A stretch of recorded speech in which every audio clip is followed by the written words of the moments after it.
We are at, I think you pronounce it, Buka Restaurant. So I took an Uber here and I'm waiting for everyone to get off the bus, but I'm excited to see everyone and get this good food and drinks. The food here was delicious. After we ate here, we went on an amazing walking history tour of Accra. So make sure you watch until the very end. And I am just now seeing my travel group pull up, so let's get into it. When I ride a bumble. It's fake kills. One time. Standard. Baby. One time. It's got to be. Lego. Passing the prime. Them girls, them a come, them a feel alive. I want it when it's split. I'm taking it when it's split. Before I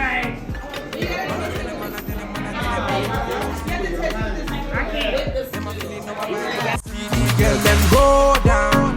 Ooh-wee. They just keep bringing out more and more food. It's like Thanksgiving dinner. Everybody just passing. So good. If you've been to Ghana before, let me know in the comments what your favorite dish was when you were visiting. Run the show now. This food is so good. The lamb chops is my favorite. Look, my lipstick is gone. Like, look at my plate. That made no sense. Now I got this freaking tight skirt on. This is not the right skirt to be in. I didn't know this food was gonna be this good. I did not know. I mean, I never. Them my girls, them a coming over. Bad man, me a wanna love her. Girl, come, them a be. This is Noah, our wonderful driver, who didn't let me in the bus just a few minutes ago. So we are headed to the Accra City Tour. About to get my history lesson on. Y'all know how I love history. Kwabe will be leading us on this tour. He has been on my YouTube channel. Make sure you check out our live discussion we had on top things you need to know when visiting Ghana. I will link that down below in the comment section. But be sure to stay to the end so you can learn some great history about Ghana. We will end our tour at the Black Star Square. So stay tuned. After the Danish built the fort, a mutiny occurred, which led them to leave the place to the Portuguese. So, a Greek leader called Bolton sold the place to a Portuguese. Right after that time, one famous Ghanaian leader, a warrior and a chief called Asameni. Asameni is actually the only Ghanaian chief leader who was able to overthrow an European government and take over this castle. Yes. So Asameni overtook the Portuguese and took over the place. One advantage on Asameni's side was that he had already infiltrated the Portuguese government as a cook. So literally, he knew the ins and outs of the place. So he was successful in overthrowing them. So when he acquired the place for barely a year, he sold the place again for 50 marks of gold to the Danish government one more time. One would want to know why he would do that. Why do you think he would do that? get the money to get 50 marks of gold. Was it about the money? What else? What do you think? Because literally you are the only local leader to do that. So that's an achievement on your side. So you could have built the place for about 20 years or something, but just close to a year, he chose to sell it off. And you know something, when he sold it off, Asameni was that guy. He took over the castle by being a chef, learning the ins and outs. Then he sold the castle back to the Danes for the equivalent of over $650,000 USD today and kept the keys. Let me know what you think of Asameni's story below in the comments, and we are off to the next site. Yeah, Portuguese. I was in Lisbon. I found that out on the port doing the Black and Lisbon tour. And I said, wow. Yes. And They started it, but if you like really like history, go to go do the Black and Lisbon tour. Yeah, because he go through all of that, like, and show you. Huh? They don't catch the heat like the Europeans and the French do. Well, Portugal is Europe though. Yeah. So, but I'm saying it started there. And the tour is so good because it's a guy from Togo who came over and researched everything, and he really breaks it down in the tour. So the drive actually start from that end to this place. So you can use this place to go to the art center. Yes. So in the images you see here, that is a plan for the Marina Bay. That is what they plan for the place to be in some few years. To come. Yes. So this, okay, so let's head to Asameni Park. He's the Asameni. He's called Atta. Yes, he's the reason why we are entering this place. And what do you see here? His name and Yeah, birthday. what's his name? Date of birth. John Evans Fiifi Atta. And the date was 20. It's his birthday. His birthday, yeah. Date of birth 21st July 1944 to 24th July 2012. Peace, and Hene means a king. So he was a peaceful king, or a peaceful ruler. He was literally known as a calm person who was quiet, never had much to talk, but acted. One of the things many people saw him for or was noted for was he hated corruption. He was very fair in his dealings. And I remember during his tenure, there was an undercover on the customs which probed some corruption duties. He literally came out and spoke heartedly to Ghanaians and made things clear that we are one people and the country is for us. Therefore, there is no need to steal state resources, but rather use it to the betterment of everyone in the country. As we saw, his unfortunate death occurred 2012. He was the third president under the fourth Republic of Ghana, Professor John Fiifi Atta. He was a peaceful person, as I said.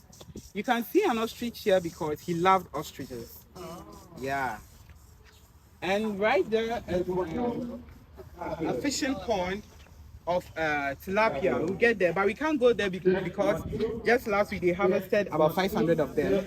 So we somewhere some few months ago, if you come here, you could feed them yourselves. Yeah, with that kind of feel. But we can't go there because they are just young ones. He was actually the first president who died when his term of office hasn't ended.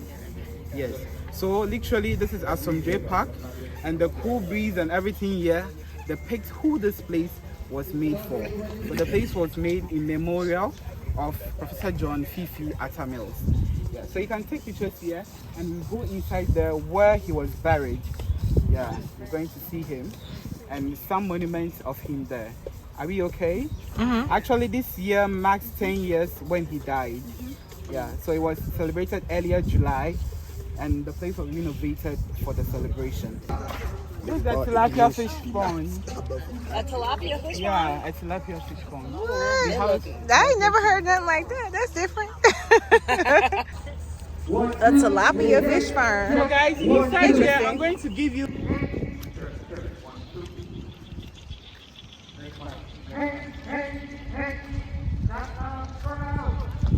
whereby you find most of his writings and others there. So literally, some of the writings inscribed on the monuments made were said by Professor John Fiifi Atta. So you can see he was buried, and it was inscribed on top, "Be gone unbelief." Yeah, so that was where he was laid to rest. Yeah, so feel free and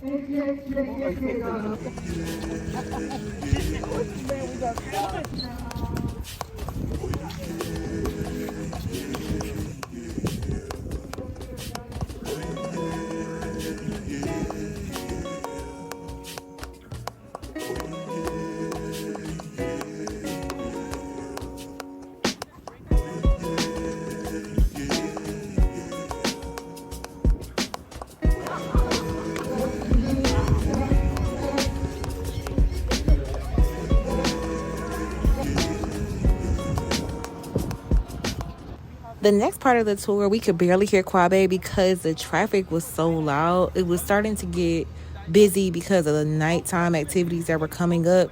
This is December, so there's a lot more people in Accra around this time. And if you haven't seen my video for tips for coming to Ghana during December, make sure you check out that link below. and we are headed to the Black Star Independence Square. I am going to just show you just more of a walking tour of Ghana, of Accra, I should say, if you haven't been here, just taking it all in and just listen to some beats.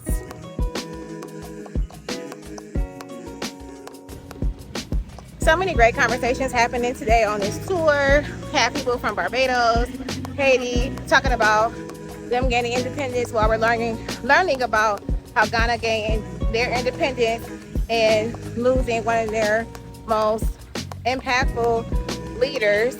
We just saw his sanctuary, and now going back to the freedom and justice area from the other way from where we came before.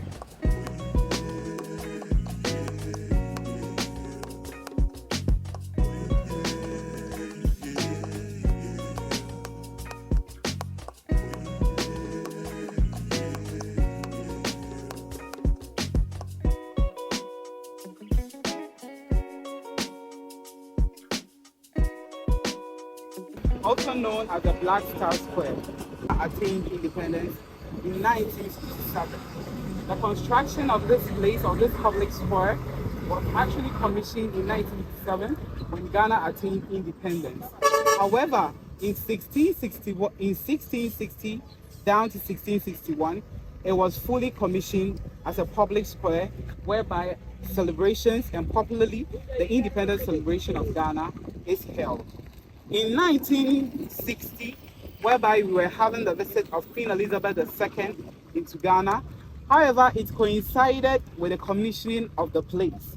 Yeah, this answers the question of Angela, whereby the place wasn't specifically built for the Queen. However, it coincided with the visit of the Queen when it was being commissioned in the country. Yeah, that's what I saw yesterday. Like, why is her name on the building? Yeah, why is her name on the building? That's what I want to know. He held because they were actually taking over colonization from them. They were their colonial masters. The British were the colonial masters of Gold Coast. So when they attained independence, I think this was part of the things they gave them. However, the building and everything was done by Ghanaians. But there is some amount of money that was given to the government of Ghana in the construction of this building. That is why you have the name of Queen Elizabeth there. You can also find the name of the first president of Ghana there, Dr. Sajid Kwame Nkrumah. You can find his name there. So I guess you could say it was a peaceful divorce. Yeah, a peaceful divorce. However, even in 1961, the Queen made her way here, even though during that time, there was some form of mayhem and bombings that were happening around the capital city of Accra, because there were some people who were opposing, the ruling of Dr. Sajid Kwame Nkrumah. Do you understand by that? Yeah, so although that they were opposing, they wanted to overthrow him, but still, the Queen made her way here and the place was commissioned for the state. Are we okay with that one? Okay. So,